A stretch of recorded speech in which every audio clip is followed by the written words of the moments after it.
ওম নমো ভগবতে বাসুদেবায়।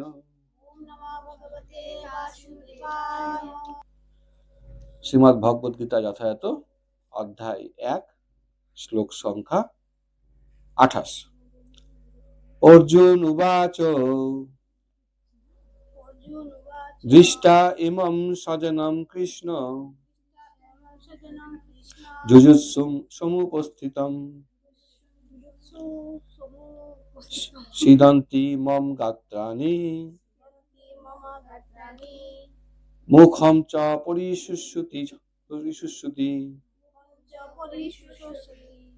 অনুবাদ: অর্জুন বললেন, হে প্রিয়বর কৃষ্ণ, আমার সমস্ত বন্ধু বান্ধব ও আত্মীয় স্বজনকে এমন ভাবে যুদ্ধ অভিলাষী হয়ে আমার সামনে অবস্থান করতে দেখে আমার সমস্ত অঙ্গ প্রত্যঙ্গ অবশ হয়ে যাচ্ছে এবং মুখ শুষ্ক হয়ে উঠেছে।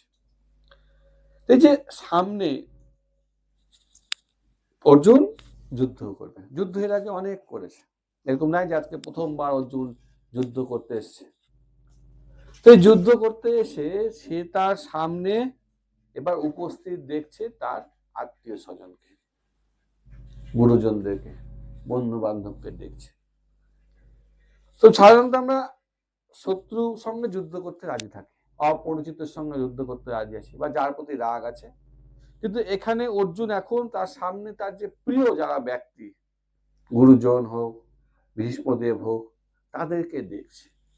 তো দেখার ফলে তার আর যুদ্ধ করার কোনো ইচ্ছা নেই। এখানে প্রভুপাদ উল্লেখ করছেন, যশস্তি ভক্তি ভগবতী অকিঞ্চনা সর্বে গুণে তত্ত্ব সমাসতে সুরা হরো অভক্ত সুকুতু মহৎগুণা মনোরথেন অসতি ধাবতা বই। এটা ভগবানের ভক্তের মধ্যে সমস্ত দিব্য গুণগুলো চলে আসে। একজন ভগবানের ভক্ত কি করেন, তিনি সবসময় তার মধ্যে আমাদের মধ্যে গুণ থাকে, কিছু গুণ আছে, কারোর প্রত্যেকের মধ্যে কিছু না কিছু গুণ আছে, কিন্তু সেগুলো জাগতিক গুণ। যখন দৈবিক গুণ অর্থাৎ দেবতাদের যেসব গুণ থাকে সেগুলো একজন ভগবানের ভক্তের মধ্যে চলে আসে। যেমন তিনি উদার হন, তিনি কোমল হন, তিনি সকলের হিতাকাঙ্ক্ষী হন, তিনি সকলের কল্যাণের কথা চিন্তা করেন, সকলের পারমার্থিক উন্নতির চিন্তা করেন। এইটা হচ্ছে ভগবানের ভক্তদের গুণ। দেখেন, যবে থেকে আপনারা এই যে মাতাজি বা যারা আপনারা চেষ্টা করছেন, আর আপনারা কি করছেন, যে আশেপাশে যতজন আছে সবাইকে এই ক্লাসে আনার চেষ্টা করছেন। কেন? কারণ আপনার মধ্যে এই গুণগুলো চলে এসছে, আপনি এখন এই দিব্য গুণে আস্তে আস্তে ধীরে ধীরে উন্নতি করছেন। এটা হচ্ছে ভগবানের ভক্তদের লক্ষণ। ভগবানের ভক্ত সবসময় কি চাইবে, অন্যের ভালোর চিন্তা করবে, যাতে মানুষ যারা সারাদিন কষ্ট করছে, আমরা সবাই সারাদিন কষ্ট করছি, মামেবাংশ জীবলোকে জীবভূতা সনাতন মনোষষ্ঠান ইন্দ্রিয়ানি প্রকৃতি স্থানে কসতি, আমরা সারাদিন এখানে সংগ্রাম করছি। তো এই যে মানুষ মনে হচ্ছে খুব ভালো আছে, কিন্তু আমরা দেখতে পাচ্ছি যেখানে এই জগতে সবাই খুব অনেক রকম দুঃখ কষ্টে জর্জরিত। তো এদেরকে কৃষ্ণের কাছে, ভগবানের কাছে আনার জন্য যে আপনারা প্রচেষ্টা করছেন, এগুলোকে বলা হচ্ছে দৈব গুণ, দিব্য গুণ। এই গুণগুলো যত আমরা ভক্তি জীবন করব, তত এই গুণগুলো আমাদের মধ্যে বৃদ্ধি পাবে। তো অর্জুন এই 28, 29, 30 এই তিনটা শ্লোকে অর্জুন কি করছে, তার সামনে সমস্ত আত্মীয় স্বজনকে দেখে তার কিন্তু মনের মধ্যে কিছু পরিবর্তন হচ্ছে, তার হৃদয়ের কিছু পরিবর্তন হচ্ছে, তার শরীরের কিছু পরিবর্তন হচ্ছে। সেই জন্য 28 নম্বর শ্লোকে বলছে, আমার অঙ্গ প্রত্যঙ্গ অবশ হয়ে যাচ্ছে। মানে যুদ্ধ করার আগে তার কি হচ্ছে, অঙ্গ প্রত্যঙ্গ অবশ হয়ে যাচ্ছে, মানে সে আর যুদ্ধ করার মতো সমর্থ নেই। বলছে আমার মুখ শুষ্ক হয়ে যাচ্ছে, মুখ শুকিয়ে যাচ্ছে, কারণ আমি আর যুদ্ধ করতে পারছি না।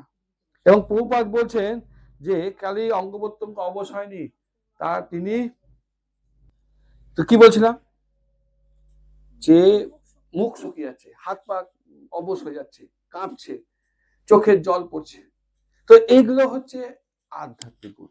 এটা ভয় হয়নি, অর্জুন এরকম না যে যুদ্ধ করতে ভয় পায়, জীবনে প্রথমবার যুদ্ধ করতে এসেছে বা মরার ভয়ে সে এরকম করছে না, এটা করুণা প্রদর্শন করছে অন্যদের প্রতি।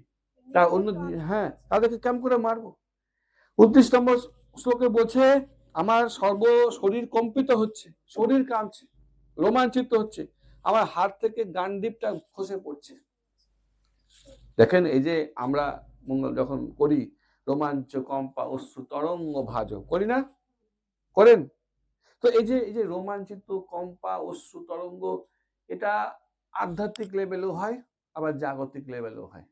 আধ্যাত্মিক লেভেল মানে আপনি ভক্তির খুব উন্নত স্তর আছে, তখন ভগবানের কথা শুনতে গেলে আপনার মধ্যে খুব রোমাঞ্চ আসবে, আমার চোখ দিয়ে জল পড়বে। আবার যখন আমরা জাগতিক থাকি তখন আমাদের মধ্যে এই চোখে জল, দুঃখ, মানে অবাক অবশ হয়ে যাওয়া, হ্যাঁ, অনেকে আবার ওই দাঁত ধরে নেয়, হয় না? তো এগুলো হচ্ছে কি, এটা দুঃখেও হয়, এটা সুখেও হয়, আবার এটা হচ্ছে দুঃখে হয়। এই ধরনের বলছে, এই দুটাই পরিশন আসছে।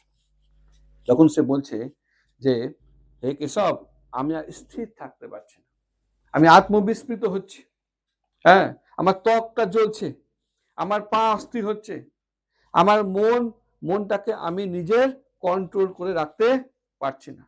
এটাও বুঝাচ্ছে যে আমার মাথা ঘুরছে, অর্থাৎ স্থির থাকতে পারছি না মানে কি, তার মাথা ঘুরছে, এবং আমার হৃদয়ে এখন অনেক অমঙ্গল সূচক লক্ষণ আসছে। এই যে ক্লাসে অনেকে আসেনি না, কোথায় কিছু মারা গেছে বা কোনো বাড়িতে কিছু, আজকে শনিবার দিন একটু ভালো খাওয়া দাওয়া হয়েছে, ক্লাসে আসবো না, এগুলো হচ্ছে জগতিক ভয়, জাগতিক চিন্তাধারা। কিন্তু অর্জুনের এরকম হচ্ছে না, অর্জুন এগুলো আধ্যাত্মিক করুণা চলে আসছে। সে চিন্তা করছে যে কি ঘটনা, মানে এই যে সামনে একটা বিরাট সৈন্য, সবাইকে হত্যা করতে হবে, এই সব ভেবে তার মধ্যে একটা করুণার উদ্বেগ হয়েছে। সেজন্য সে এখানে বলছে যে স্বজনম কৃষ্ণ, বলছে আমার সামনে আমার নিজের লোক আছে। আমাদের নিজের লোককে কি, মা বাবা, তাই না?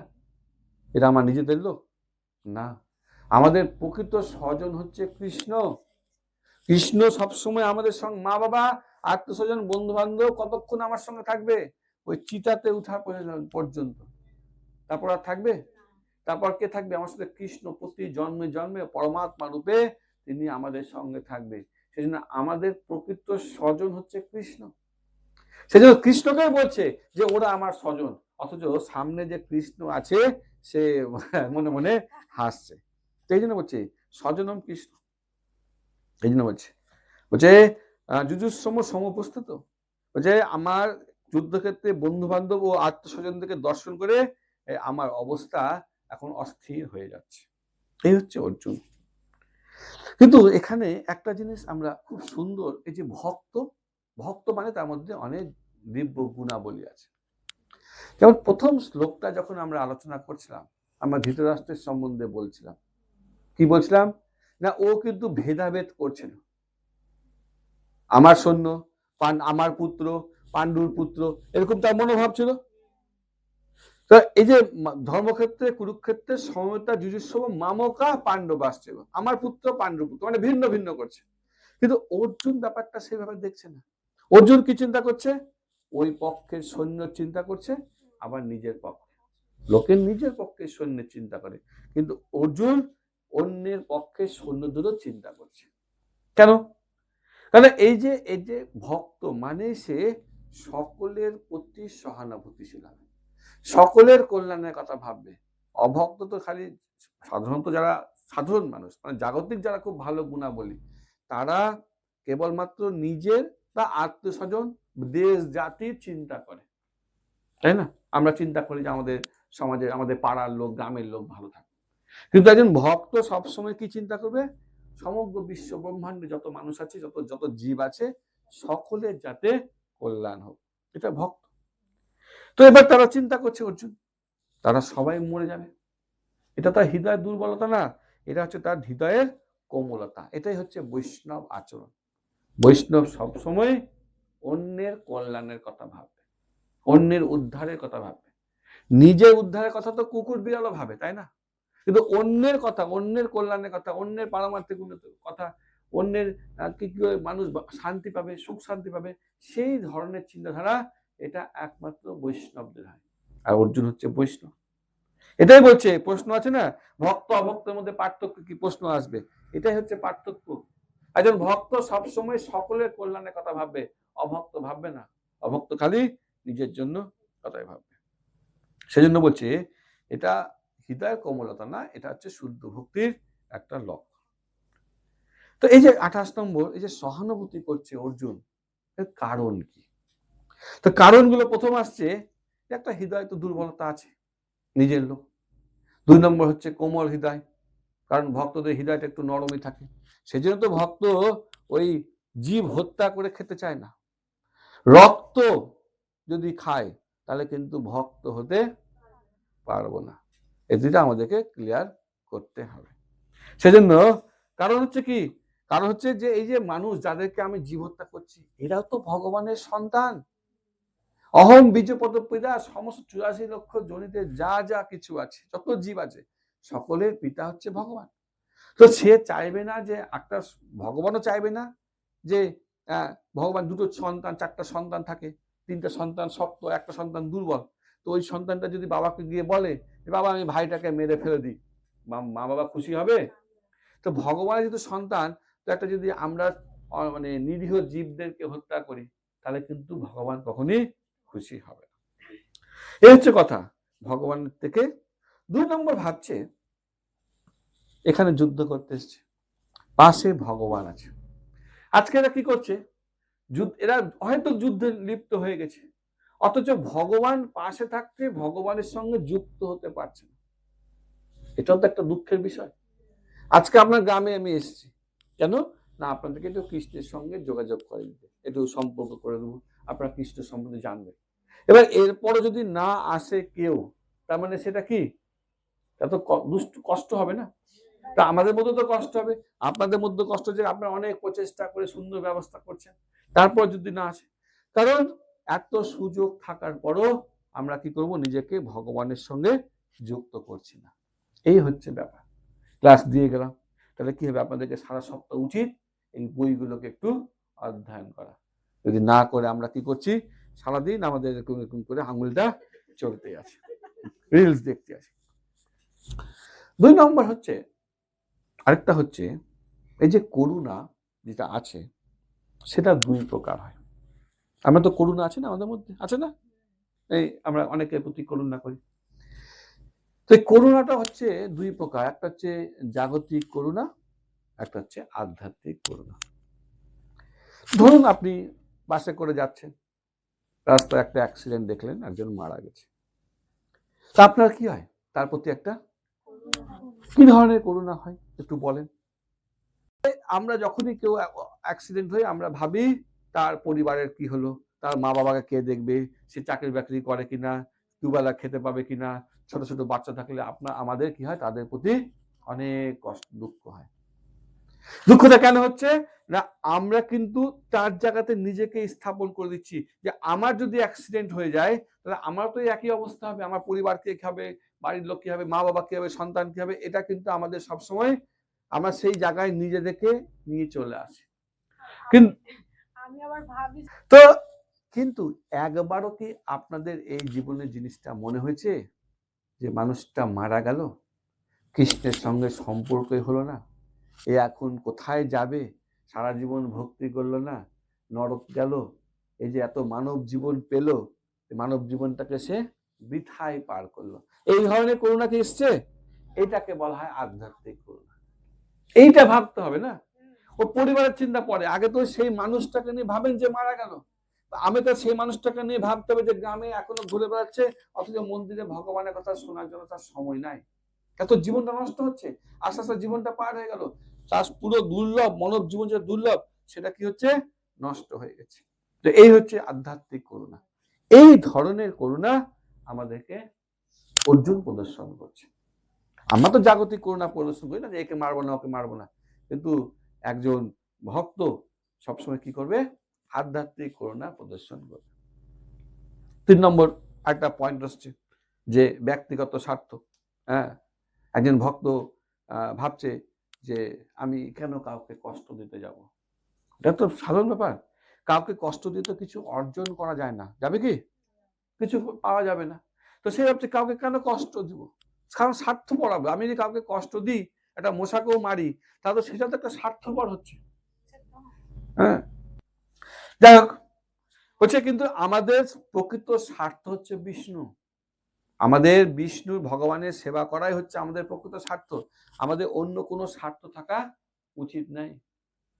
নতে বিদু স্বার্থ গদিমে বিষ্ণু দুরা সাহায্যে বহি অন্য মানিন। তা আমাদের জীবনের প্রকৃত লক্ষ্য হবে বিষ্ণুর যেটা ইচ্ছা সেই ইচ্ছাটাকে পূর্ণ করা। তারপর বলছে যে এই যে সহানুভূতি দেখাচ্ছে অর্জুন, তার চতুর্থ কারণ বলছে ভয়। কারণ যুদ্ধ করাটা একটা বেদনাদায়ক হবে, একে ওকে হত্যা করব, কষ্ট হবে, শরীরের পীড়া হবে, এই ধরনের তো একটা ভয় থাকে না আমাদের। তো এই ধরনের ভয়ের কথা ভাবছে। কিন্তু প্রভুপাদ এখানে বলছেন যে কৃষ্ণ কিন্তু মায়াতে পড়ে গেছে। যখন মানে কৃষ্ণ মায়াতে পড়ে গেছে, কৃষ্ণ কি ভুলে গেছে, এই অর্জুন কি ভুলে গেছে? কৃষ্ণের ইচ্ছা। সেই জন্য অর্জুন মায়াতে পড়ে গেছে। কৃষ্ণ কি চাইছে এইটা আমাকে মূলত দেখতে হবে। আমি কি চাইছি সেটা বড় কথা না, কৃষ্ণ যেটা চাইছে আমাকে সেটা করতে হবে।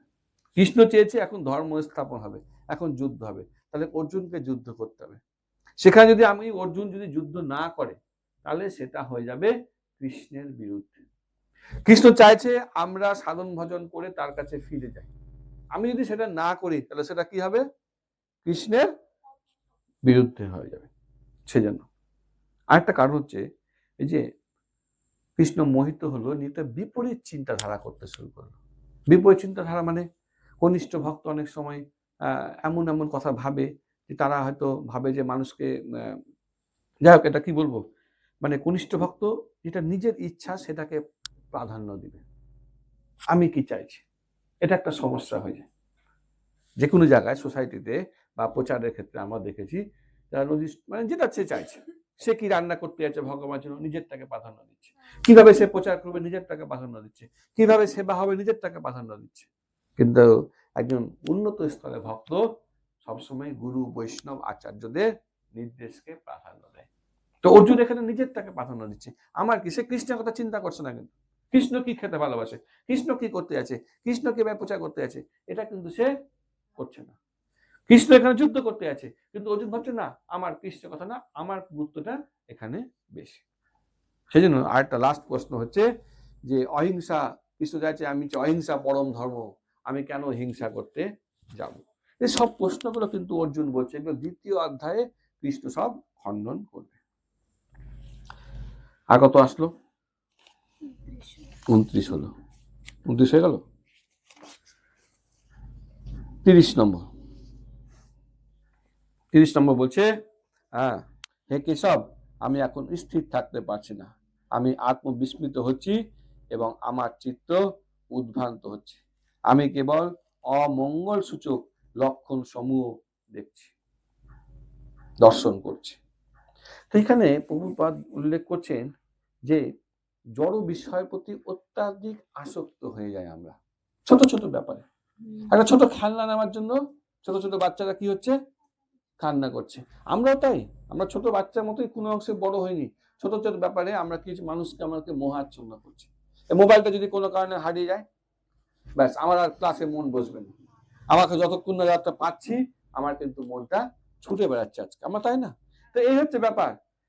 আর এই যত মোহাচ্ছন্ন কিছু আমাদের জীবনে ভয় চলে আসছে, আমার এখন কি হবে, ভবিষ্যৎ কি হবে, আমার সবকিছু ঠিক থাকতে পারবে কিনা, এই ভয় সবসময় আমাদের পিছনে ছুটছে। ভয় চলে আসছে, আমাদের মনে হচ্ছে মনে হয় জীবনটা মনে হয় ব্যর্থ হয়ে গেল।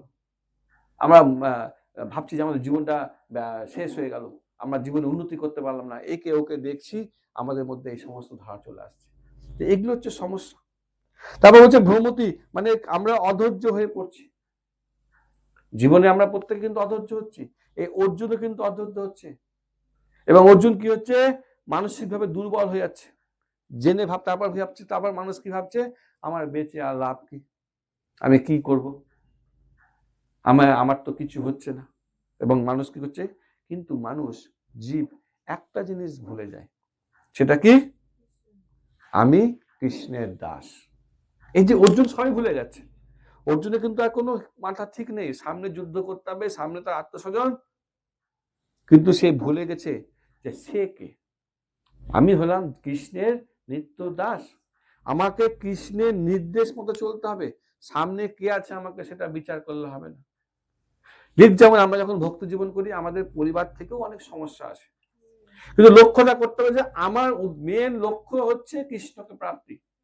আমাকে এই যে আমার যে পারিবারিক লোকজন আছে এরা আমার সঙ্গে খুব বেশি ওই শ্মশান পর্যন্ত যাবে, বা 2 নম্বর হচ্ছে যে এরা স্বার্থপর হয়ে গেছে, কারণ স্বার্থপর না হলে আমাকে আমি তো কিছু চাইনি, আমি খালি কৃষ্ণের সঙ্গে কৃষ্ণের সেবা করতে চেয়েছি, সেটাই করতে দিচ্ছে না। তার মানে কি তারা এখন বর্তমানে স্বার্থপর হয়ে যাচ্ছে। তো কিন্তু ইন্দ্র এই অর্জুন এগুলো ভুলে গেছে, ভুলে গিয়ে সে আজকে মহাচ্ছন্ন। এই জগতে আমাদের অনেক প্রকার ভয় আছে, আছে না? ভয় আছে, কিসের ভয়? ভূতের ভয়। আর আরে ভয় থাকলেও ভয় রাখবেন, আমি শিখাচ্ছি, যেগুলো ভূতের ভয় আছে, কার হয়তো টাকা পয়সা চোরের ভয়, কারো ডাকাতের ভয়, কেউ বিষয় সম্পত্তি হারিয়ে যাওয়ার ভয়, কেউ কারোর ফসল হচ্ছে না সেটা ভয়, কারোর বন্যার ভয়, এগুলো ভয় না, এগুলো মূলত ভয় না। ভয় কি? ভয় হচ্ছে আরে আবার জন্ম নিতে হবে আপনাকে, খেয়াল আছে? মানুষ হলে হলাম, কুকুর বিড়াল হয়ে জন্ম হলে আবার মৃত্যু আছে, মৃত্যু তো হবেই, মৃত্যুর ভয় করতে হবে, মৃত্যু খুব কষ্টদায়ক, জরা আছে, ব্যাধি আছে, এই ধরনের ভয় করতে হবে, এই ধরনের ভয় আছে আমাদের। আমাদের 84 লক্ষ জনিতে ভ্রমণ করতে হচ্ছে, কখনো গাছপালা, কখনো মানুষ, কখনো কৃমি, এইসব ভাবে হচ্ছে। তো এই সমস্ত ভয়কে আমাদেরকে যদি মুক্ত হতে হয়, তাহলে আমাদেরকে কার সাথে সম্পর্ক করতে হবে? কৃষ্ণের সাথে সম্পর্ক তৈরি করতে হবে। ভালো কথা। 31 নম্বর শ্লোকে বলছে, ন চ শ্রেয় অনুপশ্যামি হত্যা স্বজনম আহবে ন কাঙ্ক্ষে বিজয়ম কৃষ্ণ ন চ রাজ্যম সুখানি চ। হে কৃষ্ণ, যুদ্ধে আততায়ীদের নিধন করার মাধ্যমে কিভাবে মঙ্গল হতে পারে আমি তা দেখতে পাচ্ছি না।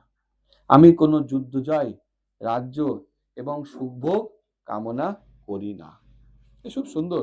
হ্যাঁ, অর্জুন বলছে এই যে সুখ লাভ যদি করতে হয় তাহলে আমাদের কি করতে হবে? সমস্ত বিষয়তে স্মুথলি চলে, তাই তো? সুখ আমরা কি করে চাই? সুখ কি আগে একটা আলোচনা করি, সুখটা কাকে বলছে? সুখ কি? তো সুখ হচ্ছে যেটা আমাদের ইন্দ্রিয়ের অনুকূল। সুখ হচ্ছে আমাদের ইন্দ্রিয়ের, এখন যদি গরম লাগছে ফ্যান চালাবো, সুখ। ঠান্ডা লাগছে গায়ে কিছু দিব, সুখ। ঠান্ডার মধ্যে স্নান করতে হবে, গরম জল করে স্নান করবো, সুখ। যেটা ইন্দ্রিয়ের, আমার এখন এটা খেতে ইচ্ছা করছে, ওটা পেয়ে গেলে সুখ। কিন্তু এই জগতের যে সুখ আমরা দেখছি এটা প্রকৃত সুখ না। প্রকৃত সুখ কোথায়? যখন আমরা কৃষ্ণের সঙ্গে সম্পর্কিত হব। চাউমিন খেয়েছে না রাস্তায়? এই যে গরম গরম চাউমিন দেয়, একদম ঝাল মশলা টক কি কি খাবে, আর গা হাত পা মানে চোখ কান দিয়ে বেরিয়ে যাবে, এরকম করে কান গরম হয়ে যাবে। ও কিছু স্বাদও বুঝলো না, কিছু বুঝলো না, খেয়ে নিলে বাহ কি সুখ। তো এই হচ্ছে আমাদের এই জগতের প্রকৃত সুখ কিন্তু বোঝা যায় না। হ্যাঁ, ওই যে আমাদের মরুভূমিতে উট থাকে, উট কি খায়? কাঁটা খায়। যখন কাঁটা খায় তো কাঁটাতে মুখের মধ্যে কিছু কিছু কেটে যায়, তো যখন কেটে গেল তো রক্ত পড়ছে, এবার যখন কাঁটা খাচ্ছে ওই রক্ত নন্তা পাচ্ছে, আর ভাবছে আমি কত সুখে আছি, ও ভাবছে কত কি সুন্দর কাঁটার টেস্ট। কিন্তু এই হচ্ছে, এটা প্রভুপাদ বলছেন ভাগবতে, তো এই হচ্ছে সুখ। এই জগতে যেটা আমরা সুখ অনুভব করছি সেটা প্রকৃত সুখ না। প্রকৃত সুখ যখন আমরা ভগবানের সাথে সম্পর্কিত হব, তখন আমরা প্রকৃত সুখ অনুভব করতে পারব। তারপর কৃষ্ণ আরেকটা জিনিস ওখানে, অর্জুন এখানে আরেকটা জিনিস বোঝাবার চেষ্টা করছিল, যে আমি এই যে আত্মস্বজন এদেরকে মেরে আমি কি 2-4 মিনিটের সুখ বা একটু রাজ্যের সুখ পেতে যাব? আমার দরকার কি আছে? কারণ সামান্য একটু রাজা আমি জীবনে কতদিন আর বাঁচবো? এই একটু 10-20 বছর বাঁচবো। সেই বাঁচার জন্য আমি আমার সমস্ত প্রিয়জনদেরকে হত্যা করে আমি সুখে থাকার চেষ্টা করছি। লাভ আছে কি? না। আচ্ছা, এটা কিন্তু অর্জুন ভাবতে পারছে, আমরা ভাবতে পারবো? আমরা ভাবতে পারবো না। কারণ আমাদের মধ্যে কিন্তু ওই দিব্য গুণগুলো নেই, যেটা নিয়ে বলেছি। এটা একমাত্র ভক্তরাই ভাবতে পারে, জগতের লোক ভাববে না। যেমন আমরা ইতিহাসের পাতা দেখছি, এ বাবাকে হত্যা করে, ভাইদেরকে হত্যা করে সবাই সম্পত্তি পাচ্ছে, রাজ্য পাচ্ছে। কিন্তু অর্জুন এটা ভাবতে পেরেছে, কারণ অর্জুন কিন্তু দিব্য গুণাবলী, এটা সবাই ভাবতে পারবে না। তো বলছে আমার এই স্বধর্ম পালন করার কোনো ইচ্ছা নেই। অর্জুন এটা বোঝাবার চেষ্টা করছে। কিন্তু অর্জুন হচ্ছে ক্ষত্রিয়। একজন ক্ষত্রিয়ের বেঁচে থাকার জন্য কি লাগবে? রাজ্য লাগবে। সেই জন্য বলছি, কিন্তু রাজার দরকার, রাজত্ব নেই। কিন্তু সে বলছে না, আমার দরকার নেই, আমি বনে গিয়েও সুখে থাকতে পারবো। 32 নম্বর শ্লোকে 32 থেকে সে যে অর্জুন বলতে যাচ্ছে, কিমনা রাজেন্দ্র গোবিন্দ, কিম্ন রাজেন গোবিন্দ, কিম ভোগে জীবিতেন বা, যে সামর্থ্যে কাঙ্ক্ষিতম না রাজ্যং ভোগা সুখানি চ, তে ইমে অবস্থিতা যুদ্ধে প্রাণাম ত্যক্তা ধনানি চ, আচার্য পিতর পুত্র তথা এব চ পিতামহা, মাতুলা শ্বশুরা পৌত্রা শাল্লা সম্বন্ধিন তথা, এতান ন হন্তুম ইচ্ছামি ঘৃত অপি মধুসূদন, অপি ত্রৈলোক্য রাজস্ব হেতা কিম্নু মহীকৃতে, নিহত ধীর্ধার্ত রাষ্ট্রান্ন কাপিতি সা জনার্দন। তো অর্জুন এখানে বলতে চাইছে যে সুখ যে আছে না, এটা একা একা লাভ করা যায় না। আপনার কাছে অনেক টাকা আসুক, টাকা চলে আসলো কিছু, কিন্তু কিন্তু গ্রামে একটাও লোক নাই, কোটি কোটি টাকা পেয়ে গেছেন, আপনি বাড়ি করে কি কাকে দেখাবেন? সুখের জন্য আপনি যে ভালো আছেন এটা দেখাবার জন্য তো কাউকে লাগবে। আমরা কোনো বাড়িতে একটা অনুষ্ঠান করি, খুব ভালো আছি, চুপচাপ করে নিতে পারতাম, কিন্তু সবাইকে ডাকি কেন? যে কাউকে না দেখালে কিন্তু আমাদের সুখ হবে না। আমরা ওই যে ফেসবুক হোয়াটসঅ্যাপে আমরা কোথায় গেছি এখনই ছবি আসবে, কি জানো বান্ধবী ফেসবুক থেকে হোয়াটসঅ্যাপে ছবি পাঠিয়ে সোশ্যাল নেটওয়ার্কে দেখাচ্ছে, কি দেখাচ্ছে? আমি খুব ভালো আছি। এটাই তো, সবাইকে দেখাতে যাচ্ছে, সুখটা না কাউকে দেখাতে হচ্ছে। হ্যাঁ, বলছে যে এটা একটা খুব গুরুত্বপূর্ণ। 2 নম্বর বলছে কিছু কিছু সুখ এখন ভালো আছে, পরে কিন্তু খুব ক্ষতিকর হয়ে যায়। বলছে এখন তো আমি না রাজ্য পেয়ে গেলাম, কিন্তু পরে যখন দেখবো কেউ বেঁচে নাই, ভালো লাগবে? তাহলে কি রকম দরকার? দরকার নেই। সেই জন্য বলছে তাছাড়া আরেকটা ব্যাপার, যে আমি যে একটা বিরাট রাজ্য পেয়ে গেলাম, এটা তো আমাকে কাউকে দেখাতে হবে, কেউ তো থাকলো না বেঁচে, তাহলে আমি কাকে দেখাবো যে আমি যুদ্ধ করে এত বড় রাজ্য পেয়েছি? গোটা গ্রামের ধরেন আমি সবার যে জমি জায়গা কিনে নিলাম, সবাইকে বিতাড়িত করলাম, এবার আমি দেখাবো কাকে? কেউ তো থাকলো না। এইভাবে কিন্তু বলছে। হ্যাঁ, সেই জন্য বলছে, খুব সুন্দর কথা বলছে। তারপর অর্জুনের আরেকটা জিনিস আসলো, অর্জুন ভালো মানুষ হবার একটা প্রবণতা হয়েছে। আছে কি এরকম আমাদের মধ্যে ভালো মানুষ? হ্যাঁ, এটা একটা রোগ, ভালো মানুষ হব না। অর্জুন ভাবছে কি আমি মহান হব, আমি উভয় পক্ষের যুদ্ধের মধ্যে আমি স্যাক্রিফাইস করবো, আমি দিয়ে দিলাম, আমি রাজ্য দিয়ে দেবো, আজকে দেশ সমাজ সবাই কি বলবে? অর্জুন খুব ভালো। এরকম আমাদের মধ্যে আছে। আমাদের দেশের ওই আমাদের মহাত্মা গান্ধী তিনি কি করলেন? আমাদের জন্য একটা একটা দেশ রেখে দিলেন, বাকি কিন্তু ওদের মুসলমানদেরকে সব দিয়ে 2টা দেশ দিয়ে দিলেন। তার মধ্যে আমাদের দেশের মধ্যেও একটা ঝামেলা রেখে চলে গেল। সেই ঝামেলা আজকে আমাদের কে কি করবে? আমাদের রাষ্ট্রের অবস্থায় দিনের পর দিন খারাপ হচ্ছে। তো এই হচ্ছে ভালো মানুষ হওয়ার কথা। লোকে কি করে যে মানে বিপক্ষের উন্নতি করে মানুষ কি করে, ভালো মানুষ হওয়ার চিন্তা করে, মহান হওয়ার চিন্তা করে। তো এই হচ্ছে ব্যাপার। বলছে তাছাড়া আরেকটা সমস্যা হচ্ছে অর্জুনের, এখানে বুঝাবার চেষ্টা করছে যে অর্জুন কিন্তু আসক্ত যখন হয় তখন কিন্তু আমরা তার একটা দোষ ত্রুটি দেখতে পারি না। এটা খুব বড় সমস্যাগুলো বুঝাচ্ছি কিন্তু আপনাদেরকে, পড়ে সব ডিটেলস বুঝবেন। যার প্রতি আসক্ত হবো তার আমি দোষ ত্রুটি দেখতে পারবো না। ও বাচ্চা ও যদি চুরি করে, আপনার মেয়ে রাত্রেবেলা শুনলেন যে 500 টাকা চুরি করে নিচ্ছে, থানাতে দিবেন? আমি চুরি করলে ঠিক তখন পুলিশ ডাকবে। হ্যাঁ, তার মানে মেয়ের প্রতি আসক্ত। তাহলে আজকে অর্জুন অন্যজনের সঙ্গে যুদ্ধ করেছে, কিন্তু আজকে যখন চলে আসলো তার নিজের আত্মস্বজন, সে কিন্তু তার যুদ্ধ করতে চাইছে। এই হচ্ছে আমাদের সমস্যা। আমরা যখন বেশি আসক্ত হয়ে পড়ি তখন আর মানে কি করি, নিজের লোকের যার প্রতি আসক্ত হব তার আমি আর দোষ ত্রুটি দেখব। সেই জন্য বলছি আমি পাপী হব না। আমি কেন আচার্য বধ করব, আমি কেন পিতৃব্য বধ করবো, পিতাকে বধ করব, আমি কেন পুত্র বধ করব, আমি কেন বন্ধুদের বধ করব, আমি কেন মিত্রদের বধ করব। আমি কারো কাছে বধ করব না, আমি এখন সমাজে ভালো হয়ে থাকবো। সেই জন্য বলছে তো সবাই গেছে, সবাই নিজের স্বার্থ, এই জগতে কেউ নাই আপনাকে পুরো সবাই যার যেখানে স্বার্থ হবে সে সেদিকে চলে যাবে। তো এই জন্য এবার এই যে এই শ্লোকে একটা জিনিস খুব সুন্দর 32 নম্বরে আছে যে ভগবানকে অর্জুন গোবিন্দ নামে ডাকছে। গোবিন্দ মানে কি? গোবিন্দ মানে হচ্ছে গাভী এবং ইন্দ্রিয়ের আনন্দ প্রদানকারী।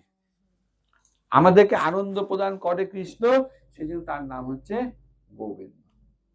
এটা ইন্দ্র এই নামটা দিয়েছিল, কোনোদিন সুযোগ পেলে এই স্টোরিটা শোনাবো। আনন্দ প্রদান করে। তা আমরা এই জগতে সবাই আনন্দ পাওয়ার জন্য ছুটছি, আনন্দ পেতে চাই। কেউ কি দুঃখ পেতে চান? আনন্দ পেতে। তাহলে কিন্তু আনন্দ পাওয়ার জন্য আমরা কি করছি? আমাদের যা যা প্রয়োজন সেটা ব্যবস্থা করছি, কিন্তু আনন্দ আছে কি সব ব্যবস্থা হওয়ার পরও? কেন? কারণ কি আনন্দ কাম করে পাবো? গোবিন্দের কৃপা। গোবিন্দ যখন আমাকে আনন্দ প্রদান করবে তখন আমি আনন্দ পাবো। সেজন্য যদি আপনি ফর্মুলাটাকে চেঞ্জ করে দেন, অর্থাৎ আপনি নিজের ইন্দ্র তৃপ্তি না করে, নিজে আনন্দ পাওয়ার চিন্তা না করে গোবিন্দকে তৃপ্ত করতে চান, আপনি কি হবেন? আপনি আনন্দ পেয়ে যাবেন। এটাই হচ্ছে ফর্মুলা। যত আপনি গোবিন্দকে খুশি করবেন তত বেশি আপনি আনন্দ পাবেন। যত পার্সেন্ট আপনি যদি গোবিন্দকে 20% আনন্দ সেবা করেন, তাহলে আপনাকে গোবিন্দ কত পার্সেন্ট খুশি করবে? 20%, বেশি করবে না। আপনি যদি গোবিন্দকে 50% খুশি করেন, গোবিন্দ আপনাকে কত পার্সেন্ট খুশি করবে? আর যদি 100% খুশি হতে চান, তাহলে গোবিন্দের কতটি সেবা করতে হবে? 100%। ব্যাস। সেই জন্য বলছি তুমি আমাকে খুশি করো, আমি এখন দুঃখে আছি।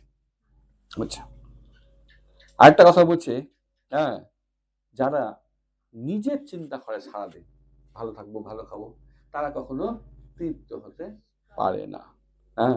আমার আরেকটা জিনিস প্রভুপাদ খুব সুন্দর খেয়াল করছেন যে গোবিন্দ কিন্তু আপনাকে কখনো খুশি করবে না। পরিষ্কার বলছে, আপনি যদি নিজের মধ্যেই থেকে যাবেন, নিজের চিন্তাতে থেকে যাবেন, গোবিন্দ কিন্তু আপনাকে খুশি করার জন্য আসবেন। আপনি গোবিন্দের সেবা করলে গোবিন্দ আপনাকে কি করবে? কৃপা করবে। ব্যাস। আচ্ছা, তারপর কি হচ্ছে? তো অর্জুন কি চাইছে? অর্জুনের ইচ্ছা হচ্ছে যে এখানে বলছে যে আমি যুদ্ধ করব না, জনার্দনের কথার মাধ্যমে আসছে, আমি নিজে হত্যা করতে চাই না। ভগবানের ভক্ত কখনো কাউকে হত্যা করতে চায় না। তো বলছি যে তুমি যেহেতু জনার্দন, লাস্ট 35 নম্বর শ্লোকে বলছি, সেজন্য তুমি কি করবে? সকলকে বধ করো। তুমি সকলের পালন কর্তা, তুমি সকলের সংহার কর্তা, তুমি করো। তা আমাদের মধ্যে এরকম একটা স্বভাব আছে যে আমরা কি করি, আমাদের জীবনে যদি কেউ কোনো অন্যায় করলো, সত্যিকারের যদি অন্যায় করে, তাহলে আমরা কি ভাবি? কে দেখে নিবে? ভগবান দেখে নিবে। এটা আছে না? ভাবি না? এইটা হচ্ছে ভুল ধারণা।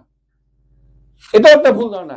আপনাকে নিজের লড়াই নিজেকে করতে হবে। অর্জুনকে তো সেটা বলছে, লড়াইটা কার? অর্জুনের না কৃষ্ণের? তো তো কৃষ্ণ কেন করবে? অর্জুন বলছে আমি তোমাকে পথ দেখাতে পারি, কৃষ্ণ বলছে অর্জুনকে, কিন্তু লড়াইটা আপনাকে নিজেকেই করতে হবে। গোবিন্দ আপনার জন্য লড়াই করতে আসবে না, পথ দেখিয়ে দিবে, হয়ে গেল। আর কি বলছে?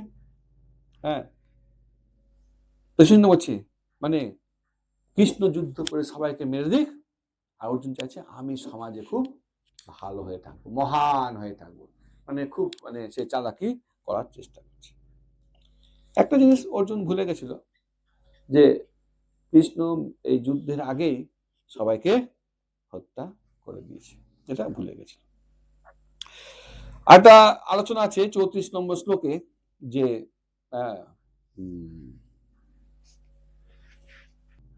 প্রথম প্রশ্ন হচ্ছে অর্জুন কেন যুদ্ধ করতে চাইছে, আর 2 নম্বর প্রশ্ন হচ্ছে ভগবান কেন এত যুদ্ধ করার জন্য ব্যস্ত হয়ে গেছে। এখন 3 ভাই 4 ভাই সম্পত্তি ভাগ হবে, 2 বিঘা সম্পত্তি আমাকে দিবে না, আর আমিও বলছি নিব না। এখন তাহলে এখানে ভগবানের কি দরকার? আমি নিব না বলছি, কেন যদি পাড়াপতি এসে বলছে ধর তোর সম্পত্তি তোকে নিতেই হবে, ঠাকুর মশাই এসে বলছে, ভগবান এসে বলছে, আরে ভাই আমি তো নিব না, আমার দরকার নাই, তাহলে কেন এগুলো? বাকিদের মাথা খারাপ করার দরকার আছে কি? আমি সম্পত্তি নিব না, দরকার আছে? তো অর্জুন তো সেটাই বলছে যে আমি কিছু যুদ্ধ করবো না, ওরা রাজ্য পেয়ে নি। ক্লিয়ার? প্রশ্ন বুঝে গেছেন?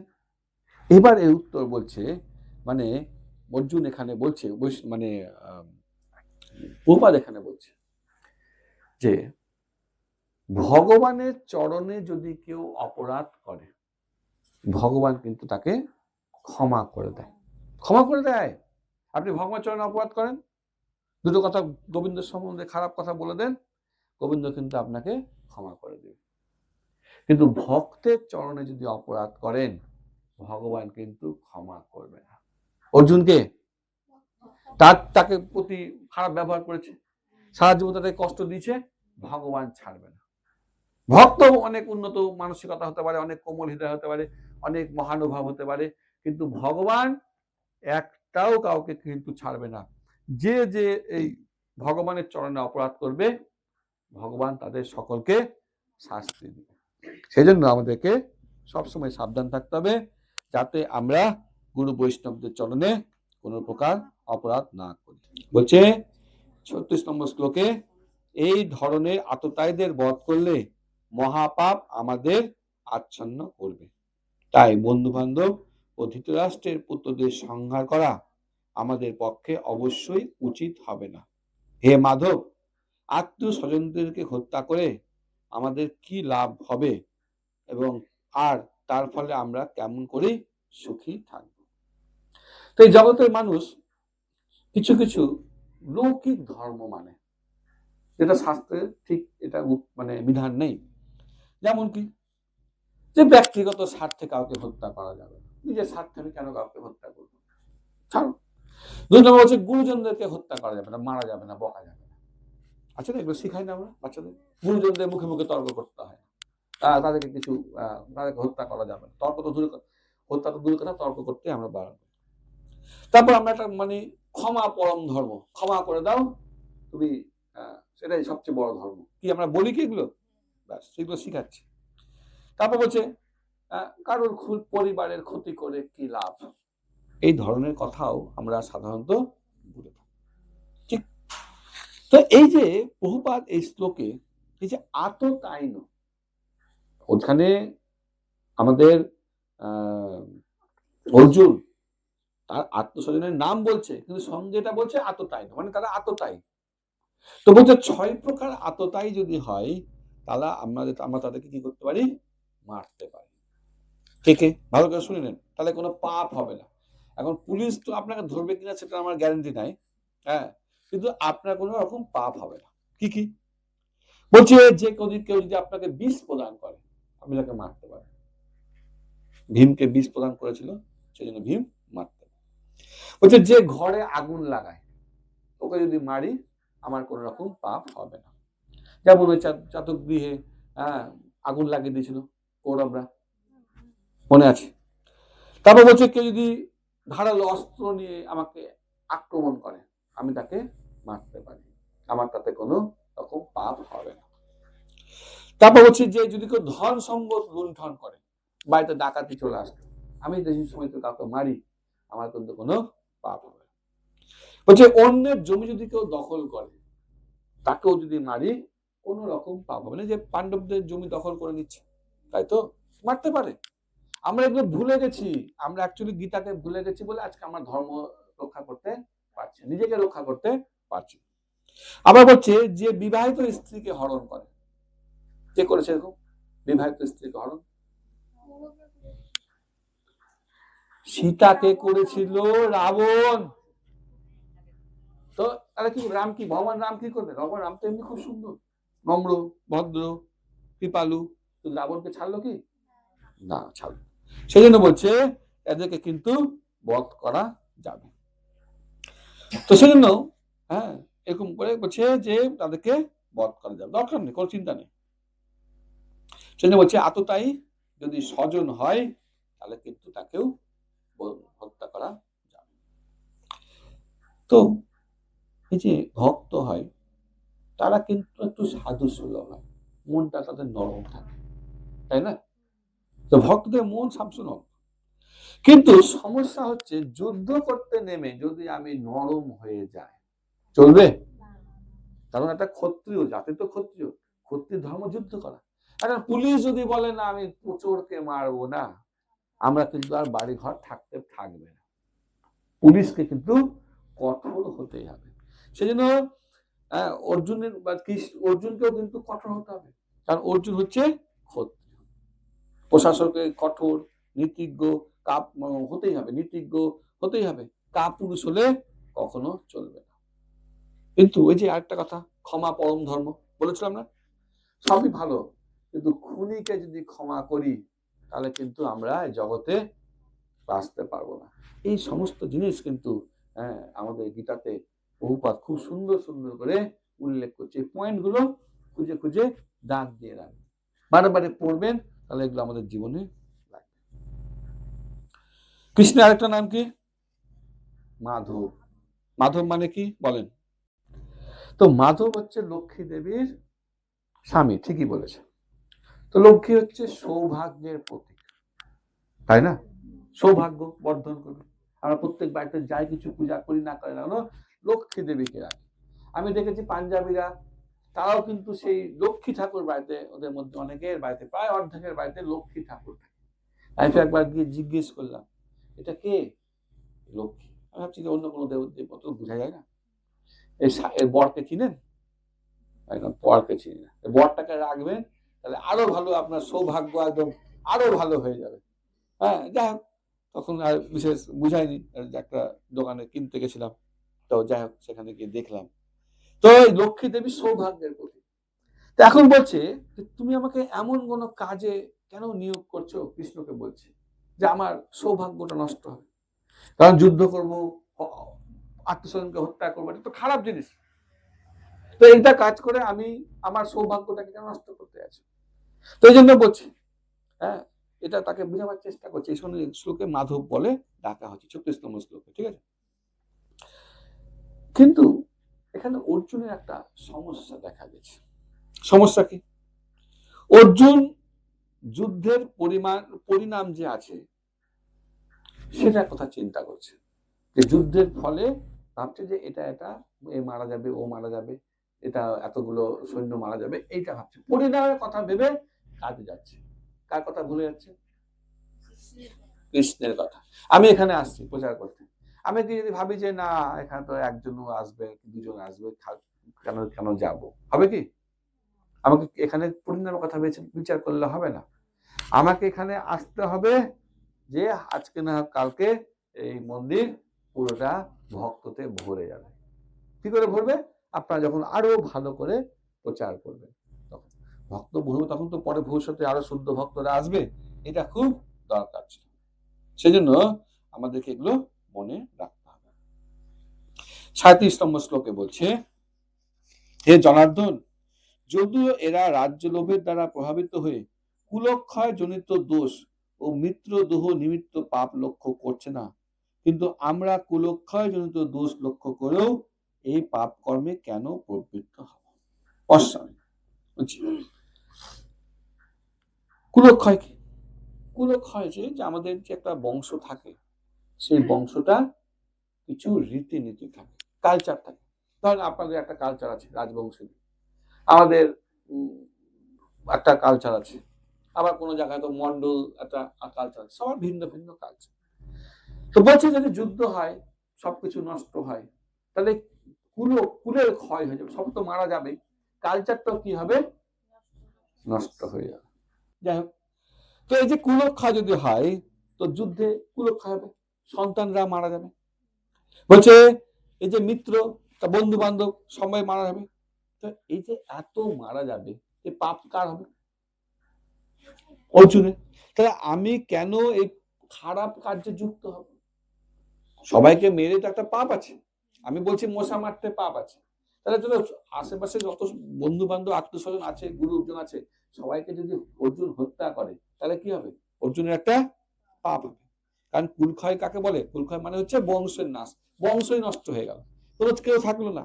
হ্যাঁ, সেই জন্য বলছে, সেই জন্য অর্জুন ভক্ত এমন করে চলতে চাইছে যাতে কেউ তাকে ব্লেম না দেয়, তাই তো?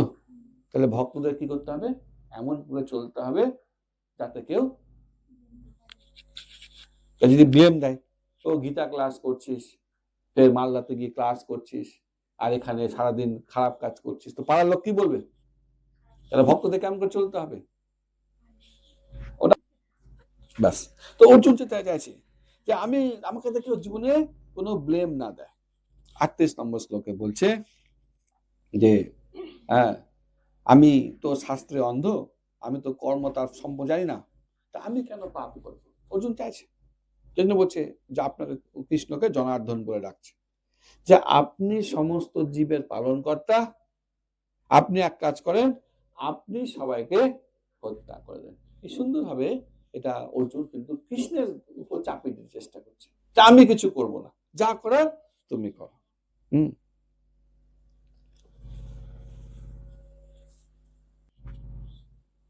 কুলক্ষয়ে প্রণশন্তি কুল ধর্মা সনাতনা ধর্মে নষ্টে কুলম কৃষ্ণ অধর্ম অভিভবতি উত। অনুবাদ: কুলক্ষয় হলে সনাতন কুলধর্ম বিনষ্ট হয় এবং তাহলে সমগ্র বংশ অধর্মে লিপ্ত হয়। তো যে অর্জুন চিন্তা করছে যে যুদ্ধ যখন হবে সবাই মারা যাবে, বৃদ্ধ বৃদ্ধা, বড় ছোট বাচ্চারাও তো মরবে, সন্তানরা তো যুদ্ধ নেমে গেছে, তো সবাই যদি যুদ্ধ করবে তাহলে কি হবে? কৃষ্ণ মানে সমস্ত বংশ নষ্ট হয়ে যাবে, কে বেঁচে থাকবে তার কোনো গ্যারান্টি নেই। একটা যুদ্ধ যদি শুরু হয় তো কেউ ঠিক নেই। তাহলে যখন যুদ্ধ নষ্ট, সবাই যখন মারা যাবে, তো পথ প্রদর্শন কে করবে? এখন কৃষ্ণ তো ঠিক আছে, যদি সবাই, কৃষ্ণ তো গোটা ভারতবর্ষের পথ প্রদর্শন করতে পারবে না। এখন প্রত্যেকটা পরিবারে একটা করে প্রভু আছে, সবাই যুদ্ধে নেমে গেলাম, সব প্রভুরা যদি মরে যেত, কে দেখবে পরিবারটাকে? পালপাড়ার এক নিয়ম, রাজবংশীর এক নিয়ম, ওইখানে আরেক নিয়ম, এত নিয়ম যদি কেউ থাকলো না বেঁচে, যুদ্ধ দেখো তো মহাযুদ্ধ হবে। তাহলে এই যে ছোট ছোট নিজেদের যে কালচার, এই যে কুল ধর্ম, প্রত্যেকের সংস্কৃতি আলাদা আলাদা আছে, এগুলোকে কে এগিয়ে নিয়ে যাবে? এটা বলছে সমাজের রীতিনীতি গুলো কি হবে? সমাজের তো কিছু নিয়ম আছে না, বা কিছু আগেকার দিনে গুরুকুল ছিল, সেই গুরুকুলকে চালাবে, সবাই তো মরে গেছে, গুরুকুলকে চালাবে। বলছে দশবিধা সংস্কার কে করাবে? আমাদের যখন জন্ম হয় থেকে মৃত্যু পর্যন্ত আমাদের 10 বিধা সংস্কার করতে হয়। প্রথম হচ্ছে গর্ভধান সংস্কার, মানে জন্মের আগে, সন্তান নেওয়ার আগে স্বামী স্ত্রী দুজনে ভগবানকে স্মরণ করে জপ করে সন্তান ধারণ করবে, এটাকে বলে গর্ভধান সংস্কার। এইভাবে যদি সন্তান নেয় সেটা হবে দৈব গুণ সম্পূর্ণ। আমি পরে বুঝাবো ডিটেলস। আমরা সব হচ্ছে আসরিক গুণ সম্পূর্ণ হয়ে জন্মগ্রহণ করেছি। তারপর পুংসান হয়, 3-4 মাস সবাই গর্ভাবস্থায়। তারপর সাতভক্ষণ হয়, তারপর জাতকর্ম হয়, যখন জন্ম হয়, যখন নারীর ছেদ হয়, হ্যাঁ, তারপর অন্নপ্রাশন হয়, তারপর চুল কাটে একবার, চূড়াকরণ হয়, তারপরে বিদ্যারম্ভ হয়, তারপর হয় বিবাহ। বিবাহের পর আর কিছু লাগে না, একদম ডাইরেক্ট শ্রাদ্ধ, মাঝখানে কিছু নেই। বুঝে গেছেন বিবাহের প্রসেস? তো এ হচ্ছে আমাদের বিভিন্ন রীতিনীতি, এগুলো তো বন্ধ হয়ে যাবে। হ্যাঁ, 40 নম্বর শ্লোকে বলছে, হে কৃষ্ণ, কুলে অধর্মের প্রাদুর্ভাব হলে, হে কৃষ্ণ, কুলে অধর্মের প্রাদুর্ভাব হলে কুল বধূগণ কলুষিত হয়ে পড়ে। হে বার্ষ্যেয়, কুল স্ত্রীগণ অসৎ চরিত্রা হলে অবাঞ্ছিত প্রজাতি উৎপন্ন হয়। এই যে স্ত্রীরা যখন পরিবারে দায়িত্ব কেউ থাকবে না, বড় প্রভুরা থাকবে না, তখন কি হবে? স্ত্রীরা কি হবে? বিপদগামী হয়ে যাবে। স্ত্রীরা খুব সহজেই প্রভাবিত হয়ে যায়, তারা তাদের ওই বিপদগামী হওয়ার একটা প্রবণতা থাকে। সেজন্য স্ত্রীদের ছোটবেলায় পিতার আন্ডারে থাকতে হয়, তারপর স্বামীর আন্ডারে থাকতে হয়, এবং শেষ বয়সে সন্তানের আন্ডারে থাকতে হয়। তাছাড়া আরেকটা জিনিস হচ্ছে যে জগৎটা তো বিভিন্ন মানে দুষ্কৃতিতে ভর্তি আছে। সেজন্য আত্মরক্ষা বা শেল্টারের জন্য একজন স্ত্রীকে সবসময় একজন প্রভুর তত্ত্বাবধানে থাকতে হয়। কিন্তু সমস্যা সব প্রভু তো নেই, এখন তো সব যুদ্ধ হবে, সবাই মারা যাবে, তাহলে স্ত্রীদের কে দেখবে? তখন তো স্ত্রীরা কি হবে? তারা বিপদগামী হবে। তাহলে বিপদগামী যখন হবে তখন তাদের কাছে সন্তান হয়ে যাবে, সেই সন্তানগুলো তো অবাঞ্ছিত হবে। এইটা কিন্তু বোঝাবার চেষ্টা করছে, অর্জুন কিন্তু অনেক দূরের কথা ভাবছে। বুঝতে পেরেছেন তো?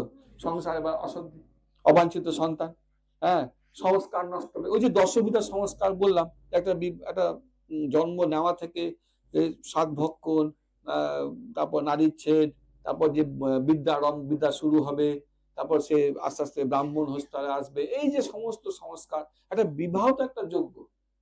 এই সমস্ত সংস্কার যদি বন্ধই হয়ে যায় তাহলে তো সন্তানগুলো কি হয়ে যাবে? উচ্ছন্ন যাবে। তারা আর সমাজে, আজকে যে সমাজের যে দুরবস্থা, কেন আজকে দেখেছেন ছেলে মেয়ে সবাই আজকে উচ্ছৃঙ্খল হয়ে গেছে। কেন না? আমরা আমাদের যে সংস্কারগুলো বন্ধ করে দিয়েছি, কালচার নষ্ট করেছি। কোনো গুরুকুল নেই, ভালো শিক্ষা ব্যবস্থা নাই, কেউ বাড়িতে গীতা ভাগবত পড়ে না, জানবে কি করে?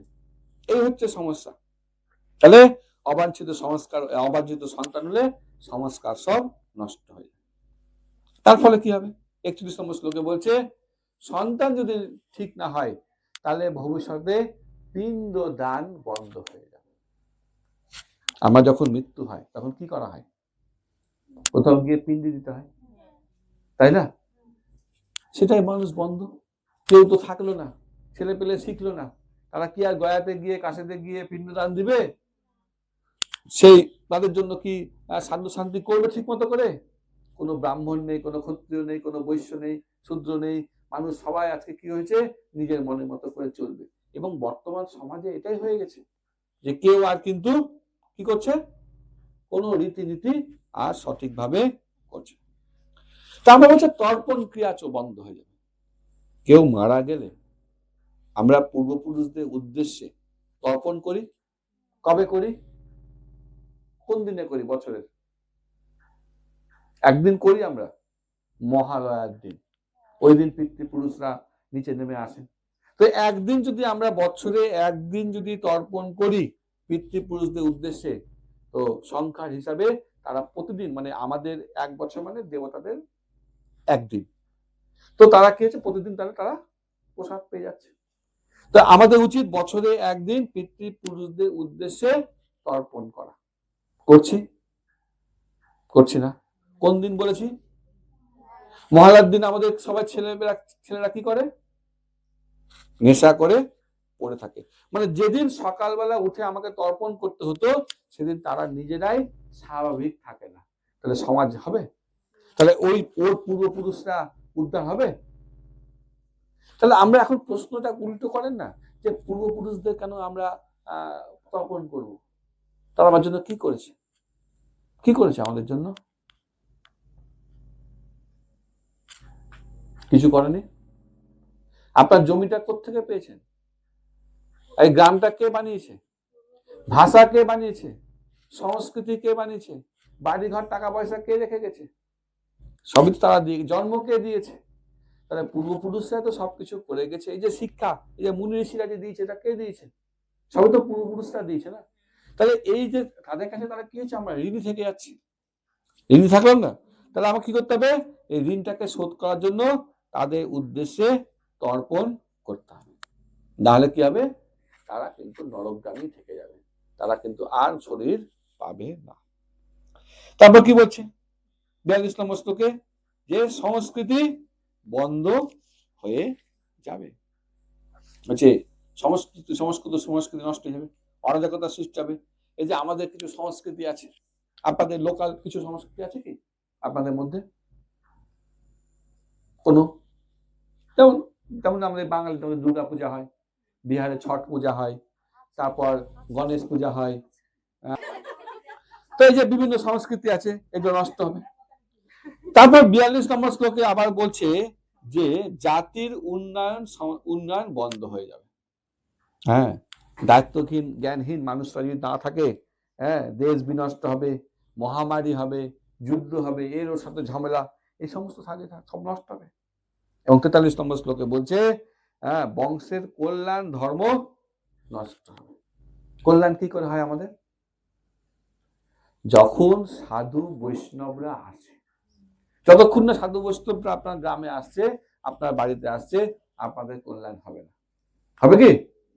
তো যখন এই সমাজে সব দিকে চতুর্দিকে অরাজকতা চলবে, কোন সাধু বৈষ্ণব আসবে? তাহলে কি করে উন্নতি হবে? সাধু বৈষ্ণব আসলে দুটো ভগবানের কথা আলোচনা হবে, দুটো আধ্যাত্মিক কথা আলোচনা হবে। তাহলে কি হচ্ছে, আমরা জীবনের পথটা যেগুলো আমরা হারিয়ে ফেলেছি সেটা খুঁজে পাবো। কিন্তু সাধু বৈষ্ণব যদি না আসে, তাহলে সমস্ত কিছু কল্যাণ ধর্ম নষ্ট। তারপর হচ্ছে বংশের বৃদ্ধি হবে না, কারণ স্ত্রীরা আগে অসতী হয়ে গেছে, সন্তানরাও আজকে তাদের লেখাপড়া হবে না, বংশের বৃদ্ধি হবে না। তারপর বলছে বর্ণাশ্রম ধর্ম নষ্ট হয়ে যাবে। এই যে বর্ণাশ্রম ধর্ম, কি কি চারটা বর্ণ আছে জানা আছে?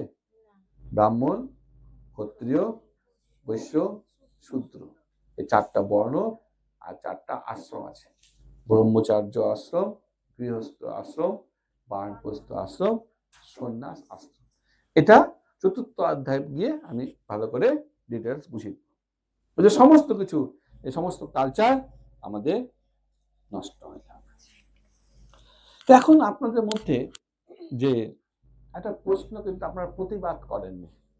আমি কিন্তু বললাম যে স্ত্রীলোক খুব সহজে এরা বিপদগামী হয়ে যায়, বললাম না? কিন্তু আপনারা বললেন না, কেন এরকম কথা বললেন? আমি দুজন মাত্র আছি। হ্যাঁ, 2 নম্বর কারণগুলো বলছি, যে মূল কারণ হচ্ছে কিছু শাস্ত্র বলছে যে একটু বুদ্ধি একটু কম হয়, রাগ করলেও বলছি না, একটু বুদ্ধি কম হয়। 2 নম্বর, স্ত্রী লোকেদের অবিশ্বাসী, যদি কিছু ফুসফুস করে বলে দিলাম, পরের দিন সেটা কিন্তু লিক হয়ে যাবে, হবে না? 3 নম্বর হচ্ছে যে অধঃপতিত হওয়ার কিছু প্রবণতা আছে, চট করে পড়ে যায়, যেটা স্থান থাকে সেখান থেকে পড়ে যায়। কিন্তু এইসব মূল কারণ না, মূল কারণ হচ্ছে হৃদয় তাদের খুব কোমল, মনটা সহজ করে বলে যায়। কদিন পর এসে বলবো, মাতাজি একটু টাকা লাগবে, দিবেন? মাতাজি দেখা গেল দিয়ে দিল, মনটা নরম, মা, তাই তো, মায়ের মনটা একটু নরমই হয়। তো সেই জন্য কি হয়, এরা কিন্তু অধঃপতিত হয় এই এসে। কিন্তু শাস্ত্র এটাও বলছে, যখন আধ্যাত্মিক জ্ঞান লাভ করবেন, তখন একজন পুরুষ একজন মহিলার মধ্যে কোনো ফারাক থাকবে না, কারণ দুজনই শাস্ত্র মতো চলছে, দুজনের মধ্যেই পারমার্থিক জ্ঞান আছে, দুজনের মধ্যেই সেই বৈদিক জ্ঞান আছে, সেই জন্য তাদের কোনো সমস্যা হবে না। এটা বুঝে গেলেন? তাহলে স্ত্রীরা কেন বিপদগামী হয়? হৃদয়টা কোমল। তাহলে কখন একটা স্ত্রী আর পুরুষের মধ্যে কোনো পার্থক্য থাকবে না? জ্ঞান লাভ করবে, ব্যাস। কারণ জ্ঞানটা তো একটা প্রভু জানিল, একটা মাতাজি দিল, তার দুজনের জ্ঞানের মধ্যে কোনো ফারাক থাকবে না। আর একটা প্রশ্ন আসবে যে পিণ্ডদানের গুরুত্ব কি? পিণ্ডদান দিই না, পিতৃপুরুষদের উদ্দেশ্যে বিষ্ণুকে ভোগ নিবেদন করে তাদেরকে দেওয়া হয়, ভগবান রামও দিয়েছিলেন তার পিতার উদ্দেশ্যে। পিণ্ডদানের উদ্দেশ্য হচ্ছে, প্রথম কারণ হচ্ছে যে পাপ থেকে মুক্ত পাবে, প্রসাদ গ্রহণ করলে আমরা যে কোনো সময় পাপ থেকে মুক্ত হই, সেজন্য তাদেরকে পাপ থেকে নিয়েছে। 2 নম্বর লাভ হচ্ছে যে আত্মার একটা সদ্গতি হবে।